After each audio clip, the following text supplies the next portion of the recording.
Episode 1 start అవగానే అను అనే అమ్మాయిని చూపిస్తారు. అను తన హాస్టల్లోకి వెళ్తూ ఉంటుంది. అప్పుడే ఎవరో సడన్గా అను వెనక నుంచి రెడ్ లైట్ వేయడంతో అది చూసి భయపడిపోయిన అను హాస్టల్లోకి పరిగెత్తుతుంది. తర్వాత మనకి అను ఫ్రెండ్స్ని చూపిస్తారు. ఈ 5 అమ్మాయిలు కలిసి హాస్టల్లోనే ఉంటూ ఉంటారు. అను ఫ్రెండ్స్ పేరు లానా, కోమల్, నిక్కీ, రీమా. రీమాకి ప్రెగ్నెన్సీ వస్తుంది. రీమా తన భర్తకి దూరంగా ఇక్కడ హాస్టల్లో ఉంటూ జాబ్ చేస్తుంటుంది. మిగతా అమ్మాయిల గురించి చెప్పాలంటే వాళ్ళు కూడా ఎక్కడో ఒక చోట జాబ్ చేస్తూ హాస్టల్లో ఉంటున్నారు. తర్వాత అను తన ఫ్రెండ్స్తో మాట్లాడుతూ నేను కొత్త ఫ్లాట్ తీసుకున్నాను, ఇక నుంచి ఈ హాస్టల్లో ఉండను, అలాగే నా బాయ్ ఫ్రెండ్ అమిత్ నేను తొందరలో పెళ్లి చేసుకోబోతున్నామని చెప్తుంది. ఆ మాటలు వినగానే రీమా అమిత్ని అసలు నమ్మకు, అతను ఎప్పుడైనా మారిపోవచ్చు అని అంటుంది. కట్ చేస్తే మనకి 6 నెలల తర్వాత సీన్ని చూపిస్తారు. ఇక్కడ మనకి మధు అనే అమ్మాయిని చూపిస్తారు. మధు గ్వాలియర్ నుంచి డైరెక్ట్గా జాబ్ వెతుక్కుంటూ ఢిల్లీకి వస్తుంది. మధుని స్టేషన్ నుండి పిక్ చేసుకోవడానికి మధు బాయ్ ఫ్రెండ్ అక్కడికి వస్తాడు. తర్వాత వాళ్ళిద్దరూ కలిసి అరుణ్ రూమ్కి వెళ్తారు. అరుణ్ రూమ్కి వెళ్ళిన తర్వాత వాళ్ళిద్దరూ ఇంటిమేట్ అవటం స్టార్ట్ చేస్తారు. మధ్యలోనే మధు అరుణ్ని ఆపేస్తుంది. దీన్ని బట్టి మనకు అర్థమయ్యే విషయం ఏంటంటే ఇంతకుముందు పాస్ట్లో అను జీవితంలో ఏదో ఒక చేదు సంఘటన జరిగిందని, అందువల్లే ఆమె ఇంటిమేట్ అవడానికి భయపడుతుంది.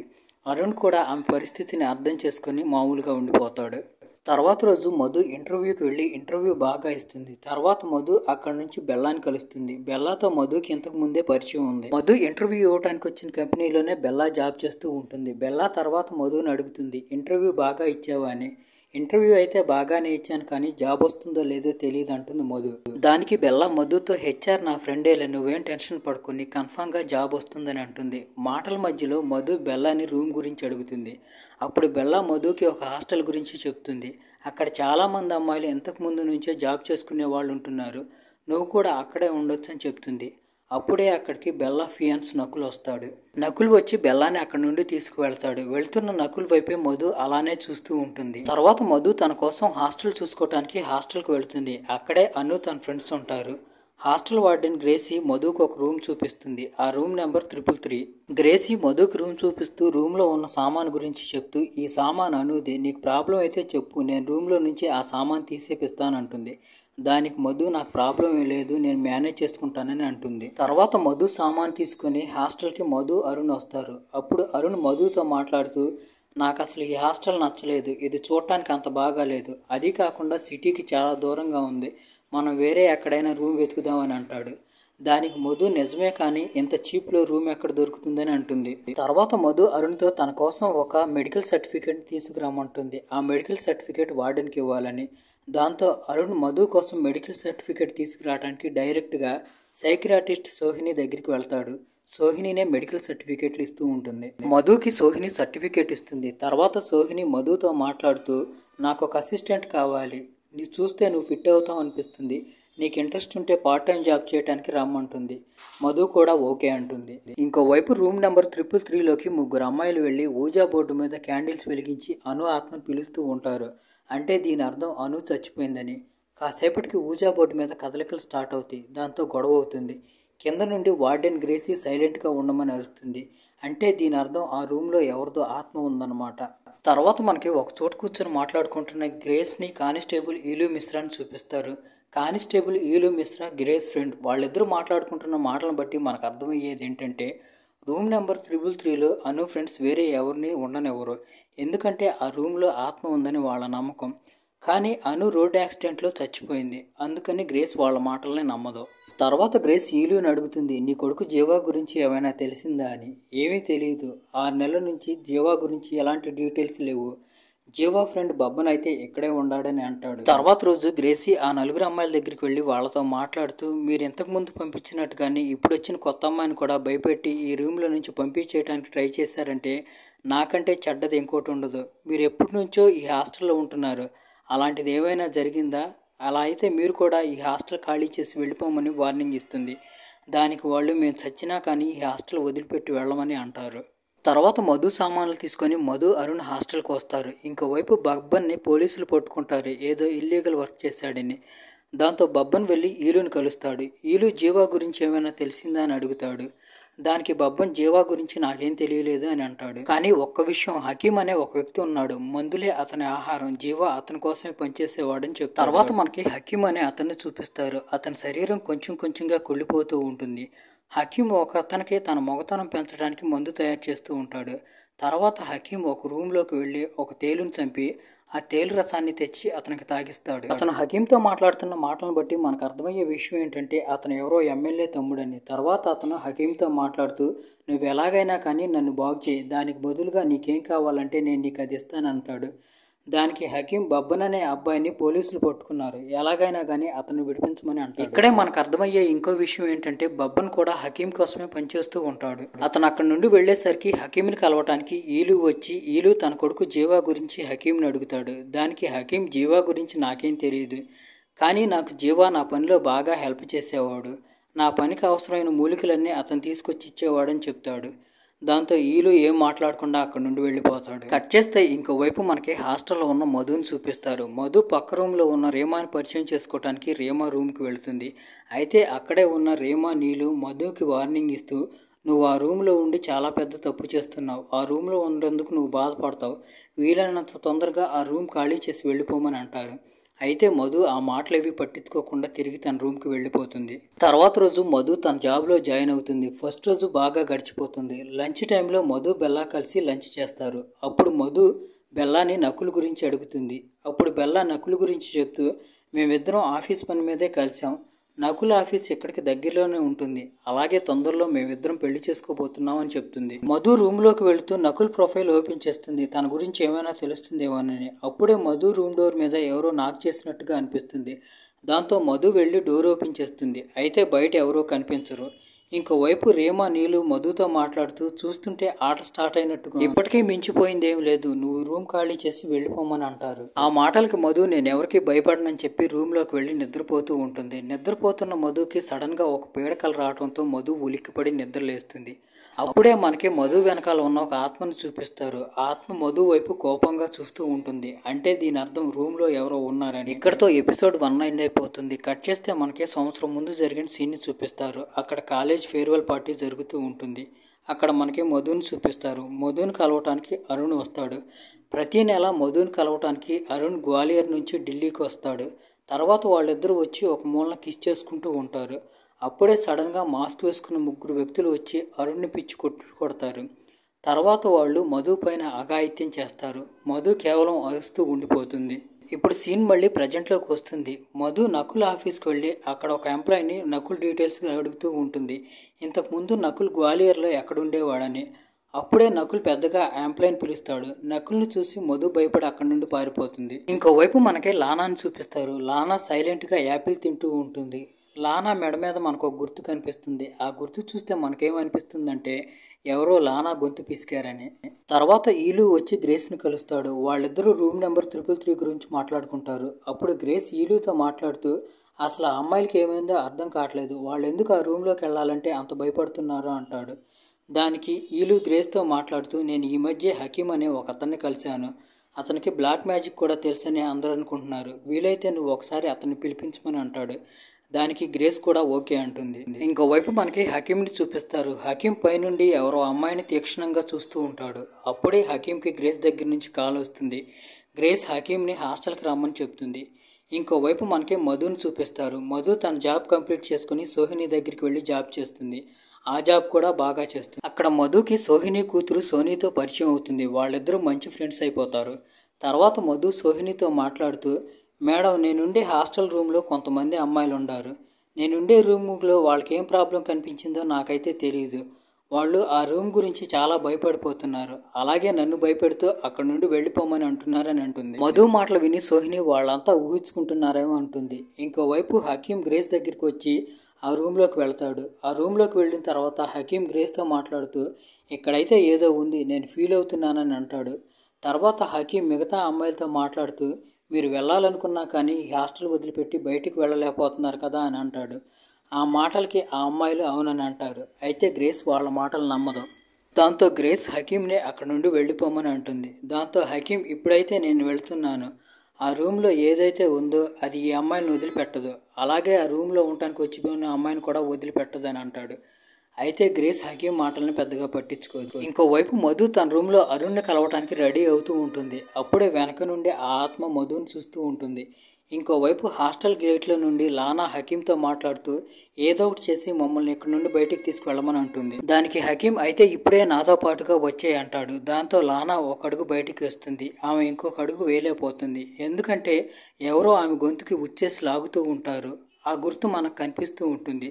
తర్వాత హకీం లానాకి ఒక చిన్న బాటిల్ ఇస్తూ ఈ బాటిల్ నీ దగ్గర ఉంచుకో, ఈ బాటిల్ని ఎలా వాడాలో తర్వాత నేను నీకు చెప్తానని అంటాడు. ఇంకోవైపు మధు అరుణ్తో కలిసి డిన్నర్కి వస్తుంది. డిన్నర్ చేస్తున్నప్పుడు అరుణ్ పొరపాటుగా మధుని ఏదో అంటాడు. దాంతో వాళ్ళిద్దరికి మధ్యలో గొడవ జరుగుతుంది.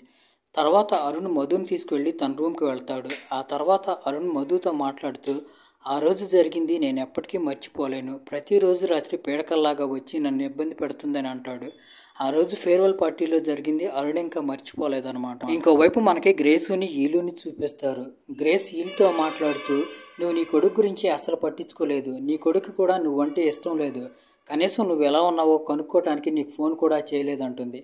ఆ మాటలతో ఈలుకి విపరీతమైన కోపం వస్తుంది. ఎందుకంటే ఈలుకి తన కొడుకు జీవ అంటే చాలా ఇష్టం. ఇంకోవైపు గ్రేస్కి వంటగదిలో వరుసగా వెళుతున్న చీమలు కనిపిస్తాయి. అవి ఎక్కడికి వెళుతున్నాయో అక్కడ డోర్ ఓపెన్ చేసి చూస్తే అక్కడ గ్లాస్ బాటిల్ అలాగే ఆ బాటిల్లో ఉన్న తేలు కనిపిస్తుంది. అది చూసి ఈలుకి షాక్ కొడుతుంది. అసలు నా కొడుకు ఏం చేస్తున్నాడని అంటాడు. ఇంకోవైపు హకీం ఒక చిన్నపిల్ల ద్వారా అతను 2 రోజుల నుంచి అబ్జర్వ్ చేస్తున్న అమ్మాయిని అక్కడికి పిలుస్తాడు. ఇక్కడ మనకు అర్థమయ్యే విషయం ఏంటంటే హకీం ఏదో అద్భుతమైన ఎక్స్పెరిమెంట్ చేస్తున్నాడు. తర్వాత మధు వచ్చి సోహినికి ఆ రోజు తన జీవితంలో జరిగిన పీడకల గురించి చెప్తుంది. ఆ రోజు తర్వాత నేను సరిగ్గా ఒక రోజు కూడా నిద్రపోలేదు. నిద్రపోతున్నప్పుడు పదే పదే గుర్తొచ్చి నాకు భయం పుడుతుంది. అది కాకుండా ఆ ముగ్గురులో ఒక అబ్బాయి నాకు తెలుసు. అతను పదే పదే నా పేరు పెట్టి పిలుస్తున్నాడు. ఇది జరిగిన తర్వాత నేను అతనికి వ్యతిరేకంగా పోలీస్ కంప్లైంట్ కూడా ఇవ్వలేదు. ఎందుకంటే మా ఫ్యామిలీ చాలా స్ట్రిక్ట్. ఒకవేళ కానీ ఇది మా కుటుంబంలో తెలిసిందంటే నన్ను కనీసం బయటికి కూడా రానివ్వరని అంటుంది. సోహినికి తన బాధంతా చెప్పుకున్న తర్వాత మధు నకుల్ని కలవటానికి అతని ఇంటికి వెళుతుంది. అతన్ని కొన్ని క్వశ్చన్లు అడుగుదామని. ఇక్కడతో ఎపిసోడ్ 2 ఎండ్ అయిపోతుంది. ఎపిసోడ్ 3 స్టార్ట్ అవగానే మనకి కొన్ని నెలల ముందు జరిగిన సీన్ని చూపిస్తారు. అక్కడ జీవ ఒక అమ్మాయిని తీసుకుని బబ్బన్ షాప్కి వస్తాడు. ఫస్ట్ జీవ ఆ అమ్మాయికి కాలు పట్టాలు కొనిస్తాడు. తర్వాత జీవ ఆ అమ్మాయిని తీసుకుని హకీం దగ్గరికి తీసుకువెళ్తాడు. అయితే హకీంని చూడగానే ఆ అమ్మాయి అక్కడ నుండి పారిపోబోతుంది. హకీం వెంటనే ఆ అమ్మాయిని స్పృహ తప్పేలా చేస్తాడు. ఇప్పుడు సీన్ మళ్ళీ ప్రజెంట్కి వస్తుంది. ప్రజెంట్లో మధు నకుల్ ఇంటికి వెళ్ళి నకుల్ని అడుగుతుంది, నీకు గ్వాలియర్ తెలుసా? అలాగే ఆ రోజు రాత్రి నువ్వేనా నీ ఇద్దరు ఫ్రెండ్స్తో కలిసి నా మీద అటాక్ చేసింది అని అంటుంది. దానికి నకుల్ నేను చాలా కాలంగా ఢిల్లీలోనే ఉంటున్నాను, అసలు గ్వాలియర్ నాకు తెలియదని అంటాడు. దానికి మధు నకుల్ని సారీ అడుగుతూ నేను నీ విషయంలో పొరపాటు పడ్డానని అంటుంది. నకుల్ కూడా మధు సిచ్యువేషన్ని అర్థం చేసుకుంటూ మధుని రిలాక్స్ చేస్తాడు. తర్వాత మధు సంతోషంగా తిరిగి హాస్టల్కి వెళ్ళిపోతుంది. హాస్టల్కి వెళ్ళిన తర్వాత వేరే రూమ్లో ఉన్న అమ్మాయిలతో మధుకి పరిచయం అవుతుంది. వాళ్ళు కూడా మధుని ఫ్రెండ్ చేసుకుంటారు. లంచ్ టైంలో ఒక అమ్మాయి మధుతో మాట్లాడుతూ నువ్వు ఇప్పుడు రూమ్లో ఉంటున్నావు కదా, ఆ రూమ్లో ఇంతకుముందు అను అనే అమ్మాయి ఉండేది. ఆమెకి రోడ్ యాక్సిడెంట్ అయ్యి యాక్సిడెంట్లో చనిపోయింది.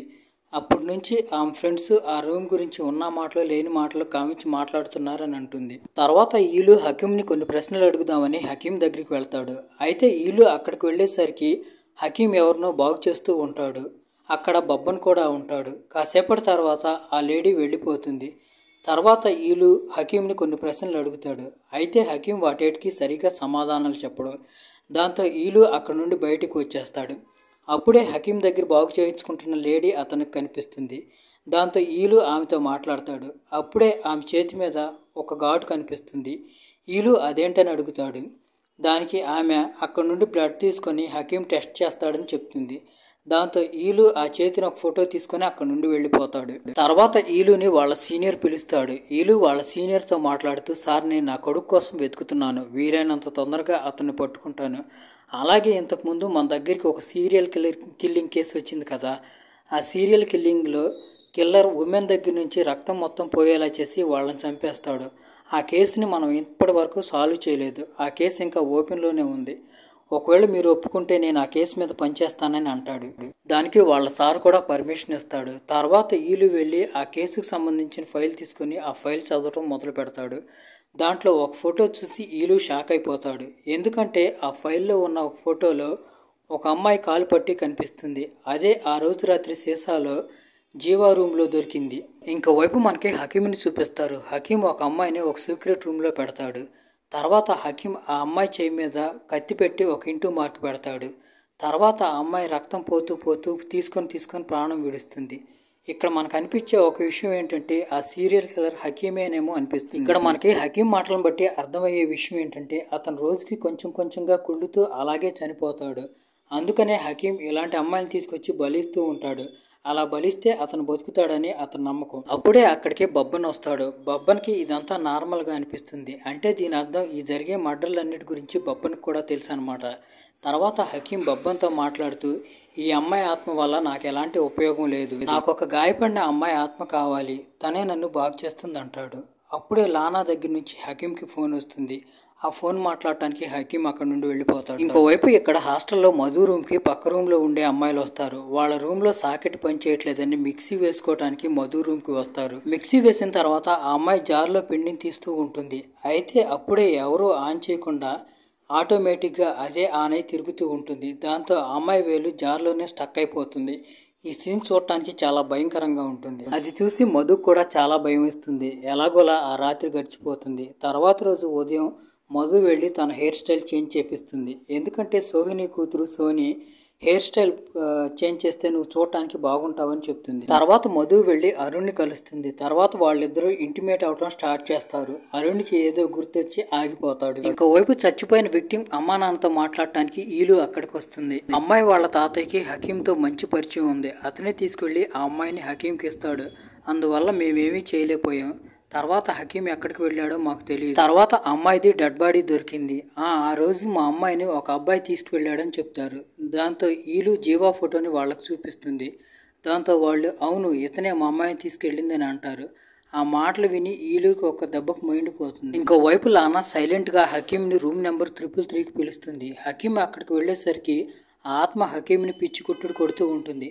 అప్పుడే గ్రేసీ అక్కడికి వచ్చి రూమ్ డోర్ ఓపెన్ చేసి హకీంని అక్కడ నుండి వెళ్ళిపోమని మళ్ళెప్పుడు తిరిగి ఇటువైపు చూస్తే బాగోదని వార్నింగ్ ఇస్తుంది. హకీం అక్కడ నుండి వెళుతున్నప్పుడు లానా హకీంతో అసలు ఏమైందో చెప్పమని అంటుంది. దానికి హకీం మనం ఆ అమ్మాయిని మీడియం లాగా వాడుకుందాం, తర్వాత ఆత్మ సంగతి నేను చూసుకుంటాను, అందుకోసం నువ్వు ఆ అమ్మాయికి ఒక మందు తాగించని అంటాడు.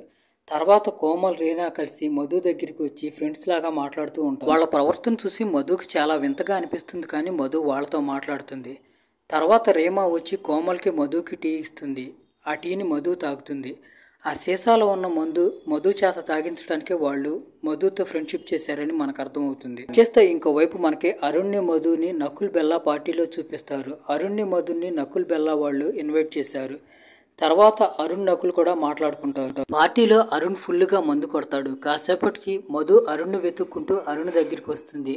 అరుణ్ ఏడుస్తూ మధుతో అంటాడు, నిన్ను చూసినప్పుడల్లా నాకు చాలా గిల్టీగా ఉంటుంది. ఆ రోజు ఫేర్వెల్ పార్టీ రోజు రాత్రి నువ్వు నీ హాట్ పిక్ని నాకు పంపించావు కదా, నిన్న ఆ ఫ్రెండ్స్ని ఏడిపిద్దామని చెప్పి వాళ్ళకి ఆ ఫోటో చూపించాను. అది చూసి కుళ్ళు పుట్టి వాళ్ళు ఆ ఫోటోని మిగతా వాళ్ళకు ఫార్వర్డ్ చేశారు. దాంతో ఆ ఫోటోని కాలేజీలో ఉన్న వాళ్ళంతా చూశారు. నాకు అనిపిస్తుంది ఆ కాలేజీలో ఉన్న వాళ్ళెవరో ముగ్గురు వచ్చి నీతో అలా మిస్బిహేవ్ చేశారని అని అంటాడు. ఆ మాటలు వినగానే మధుకి షాక్ కొడుతుంది. అక్కడి నుంచి మధు రూమ్కి వచ్చి గుండెలు పగిలేలా ఏడుస్తుంది. అలా ఏడిసి అలసిపోయి మధు నిద్రపోతుంది. అప్పుడే ఒక తేలు వచ్చి మధు కాలు మీద కుడుతుంది. తర్వాత మధు ముందు ఒక ఆత్మ కనపడుతుంది. ఆ ఆత్మ అగ్నిలో మండుతూ ఉంటుంది. ఇక్కడతో ఎపిసోడ్ 3 ఎండ్ అయిపోతుంది. ఎపిసోడ్ 4 స్టార్ట్ అవగానే మనకి కొన్ని నెలల ముందు జరిగిన సీన్ ని చూపిస్తారు. అక్కడ హకీం ఒక అమ్మాయిని బలిస్తూ ఉంటాడు. అక్కడ జీవా కూడా ఉంటాడు. అమ్మాయిని ప్రొవైడ్ చేసే పని జీవాది బబ్బందే. జీవా తర్వాత హకీంతో మాట్లాడుతూ అమ్మాయిని వశం చేసుకునే విద్యను నాకు కూడా నేర్పిస్తావా, అది నేర్చుకోవాలని నాకు చాలా ఇంట్రెస్ట్గా ఉందని అంటాడు. దానికి హకీం కూడా ఓకే అంటాడు. తర్వాత జీవా ఇంటికి వస్తాడు.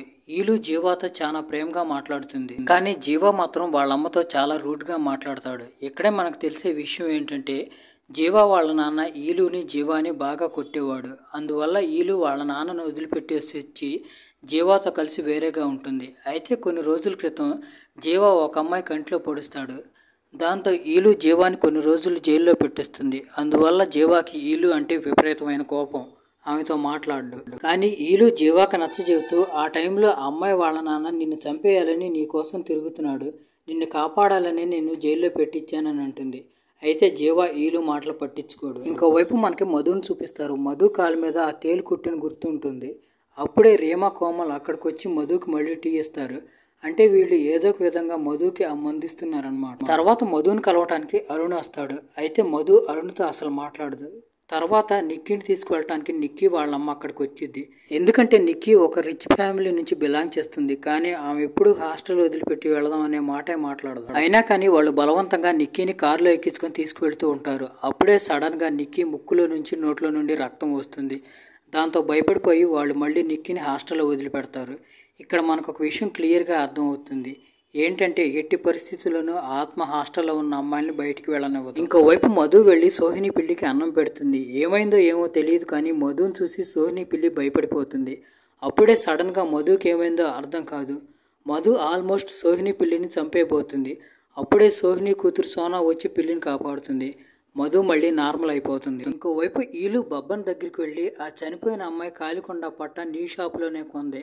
నిజం చెప్పు, లేకపోతే నిన్ను జైలుకు పంపిస్తానంటుంది. ఆ మాటలకి బబ్బన్ నాకేమీ సంబంధం లేదు, జీవానే ఆ అమ్మాయి డెడ్ బాడీని మాయం చేయబోయే ముందు ఆ అమ్మాయి కొండ కాలు పట్టాలు తీసేశాడని అంటాడు. దానికి ఈలు నిన్ను కూడా జైలుకు పంపిస్తానని అంటుంది. ఒకవేళ నువ్వు కానీ నన్ను జైలుకు పంపిస్తే నేను జీవా పేరు కూడా చెబుతానని అంటాడు బబ్బన్. ఈ అమ్మాయిల మర్డర్లన్నీ చేస్తుంది హకీమేనని ఈలుకి అర్థం అవుతుంది. ఇంకోవైపు హకీం లానాకు ఫోన్ చేసి ఇంతకీ మీరు అమ్మాయి చేత ఆ మందు తాగిచ్చారా లేదా అని అడుగుతాడు. దానికి లానా తాగిచ్చామని అంటుంది. ఇంకోవైపు మధు రెడీ అయ్యి నకుల్ పార్టీకి వెళుతుంది. హకీం మధుని కలవటానికి అక్కడికి వెళ్తాడు. అక్కడ మధుని చూసి బెల్లాకి కోపం వస్తుంది. ఎందుకంటే అది క్లోజ్ ఫ్రెండ్స్ మాత్రమే వచ్చే పార్టీ. కాసేపటి తర్వాత మధు నకుల్తో మాట్లాడుతూ నకుల్ని కిస్ చేయబోతుంది. లాస్ట్లో మధు తనను తాను కంట్రోల్ చేసుకుని అక్కడ నుండి వెళ్ళి అక్కడికి నకుల్ ఫ్రెండ్ వస్తాడు. అతన్ని చూసి మధు షాక్ అయిపోతుంది. ఆ రోజు మధుతో మిస్బిహేవ్ చేసిన వాళ్ళలో అబ్బాయి కూడా ఉన్నాడని కన్ఫర్మ్. ఇంకోవైపు ఆ ఎమ్మెల్యే తమ్ముడు హకీంతో మాట్లాడుతూ నువ్వు ఇచ్చిన మందు వల్ల నాకు ఎట్లాంటి ఉపయోగం లేదు, నేనేంటో నీకు ఇప్పుడు చూపిస్తానని అంటాడు. ఆ మాటలతో హకీంకి కోపం వచ్చి అతన్ని అక్కడే చంపేస్తాడు. ఇంకోవైపు మధు పడుకుందామని చెప్పి స్లీపింగ్ పిల్స్ వేసుకోబోతూ ఉంటుంది. అప్పుడే మధుకి ఆత్మ కనిపిస్తుంది. ఆత్మ కనపడగానే మధు భయపడిపోయి పెద్దగా అరుస్తుంది. మిగతా అమ్మాయిలు కూడా అక్కడికి వస్తారు. నిక్కీ ఆ అమ్మాయితో మధుతో మాట్లాడుతూ నువ్వు కానీ బతికక్కడ ఉండాలంటే ఇక్కడ నుంచి దూరంగా వెళ్ళిపో అంటుంది. దానికి మధు నేను తిరిగి గ్వాలియర్ వెళ్ళలేనని చెప్పి అక్కడ జరిగిందంతా చెప్తుంది. తర్వాత రీమా మధుకి తాగటానికి సూప్ ఇస్తుంది. ఆ సూప్లో కూడా వాళ్ళ మందు కలుపుతారు. ఇంకోవైపు మధు నిద్రపోవటానికి వెళుతూ ఉంటుంది. అప్పుడే ఆమె డోర్ మీద ఎవరో నాక్ చేసిన సౌండ్ వస్తుంది. ఇంకోవైపు అమ్మాయిలందరూ కలిసి కూర్చుంటారు. సడన్గా అప్పుడే మధుకి ఒక ఆత్మ లాంటిది కనిపిస్తుంది. అది మధుని దూరంగా విసిరి పాడేస్తుంది. ఇంకోవైపు దూరం నుండి వస్తున్న హకీం ఇదంతా చూస్తూ ఉంటాడు. హకీం తనలో తాను ఇలా అనుకుంటాడు, ఇప్పుడు ఎలాగైనా కానీ నేను ఈ అమ్మాయిని బంధించి నా శక్తులు పెంచుకోవటానికి ఈ అమ్మాయిని వాడుకుంటాను. దాంతో నా రోగం కూడా తగ్గిపోతుందని అనుకుంటాడు. ఇక్కడితో ఎపిసోడ్ 4 ఎండ్ అయిపోతుంది.